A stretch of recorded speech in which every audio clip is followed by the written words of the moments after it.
Vous écoutez Canal FM 93.5, le journal, édition de 7 heures. La suite de cette édition, Pause Foundation et son partenaire Alternative Leadership Group ont animé vendredi à Lomé, avec le soutien de la GIZ, un atelier sur le commerce transfrontalier à petite échelle. Cette activité s'inscrit dans le cadre d'un projet sous-régional concernant spécifiquement la Côte d'Ivoire, le Ghana, le Togo, le Bénin, le Nigeria et le Burkina Faso. Projet qui vise à mettre fin à toute forme de difficulté qui entrave le commerce transfrontalier à petite échelle, des femmes surtout. L'initiation de cet atelier de point focal, dont le thème était la promotion du commerce transfrontalier à petite échelle, l'état de droit et l'utilisation de la technologie en Afrique de l'Ouest, est parti d'un constat. Les femmes et les hommes des 6 pays qui font du commerce transfrontalier ne profitent pas des facilités de la libre circulation des personnes et des biens, pourtant garanties par des politiques d'intégration régionale. Et cela à cause de la méconnaissance des textes en vigueur. Suivons Manuela Foliga, secrétaire générale de Alternative Leadership Group, sur les objectifs de cet atelier.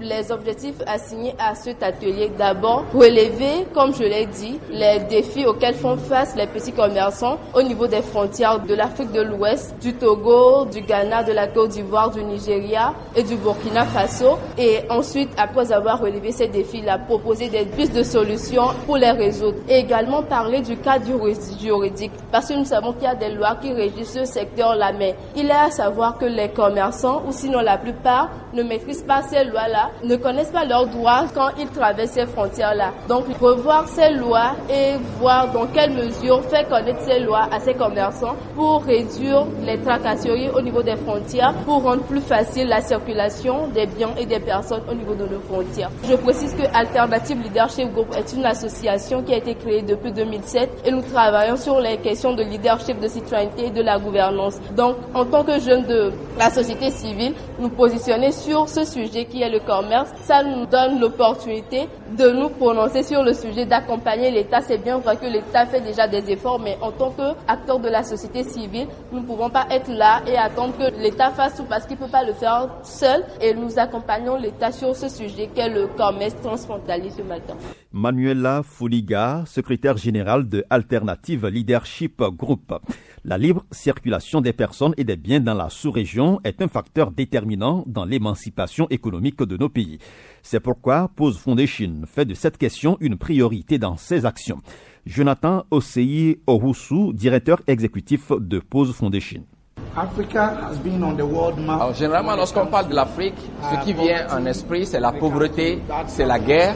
Mais ce qu'on ne dit pas souvent, c'est qu'il y a de grandes avancées en matière de gouvernance en Afrique. Alors, au-delà de tous les défis que l'Afrique rencontre actuellement, l'une des choses les plus importantes, c'est l'émancipation économique. Alors, pour avoir cette émancipation économique, c'est très important que nous puissions être à même de faire du business, de faire de l'économie, de faire du commerce au sein de nos États et entre les différents États. Pour faire effectivement ce commerce au niveau ouest africain, nous devons être en mesure de nous rencontrer et de voir à l'intérieur de ces 6 États que couvre le présent projet, quels sont les défis qui sont rencontrés et quelles sont les solutions sur lesquelles nous devons travailler. Les Africains ne sont pas paresseux. Les Africains travaillent beaucoup. Lorsque vous voyez un peu au terme de chaque journée ce que les femmes, ce que les filles font justement pour gagner de l'argent.